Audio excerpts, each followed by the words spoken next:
வார்து புயலால் பாதிக்கப்பட்ட திருவள்ளூர் மாவட்டத்தில் தடையின்றி மின் விநியோகம் செய்யப்பட்டுள்ளதாகவும் கிராம ஊராட்சிகளில் ஓரிரு நாட்களில் மின்சாரம் முழுமையாக வழங்கப்படும் எனவும் அமைச்சர் எடப்பாடி பழனிசாமி தெரிவித்துள்ளார். புயல் பாதித்த பகுதிகளை ஆய்வு செய்த பின் திருவள்ளூர் மாவட்ட ஆட்சியர் அலுவலகத்தில் செய்தியாளர்களை சந்தித்த அவர் இவ்வாறு கூறினார்.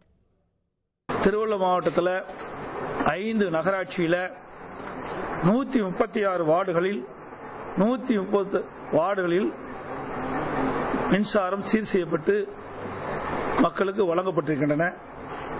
அதேபோல பேரூராட்சி பகுதியில் 10 பேரூராட்சி பகுதியில் 165 வார்டுகளில் 150 வார்டுகளில் மின்சாரம் சீர் செய்யப்பட்டு பொதுமக்களுக்கு விநியோகம் செய்யப்பட்டிருக்கின்றன. அதேபோல ஊராட்சி பகுதியை பொறுத்தவரைக்கும் திருவள்ளூர் மாவட்டத்தில் 526 ஊராட்சிகளில் 215 ஊராட்சிகளுக்கு முழுமையாக மின்சாரம் வழங்கப்பட்டிருக்கின்றது.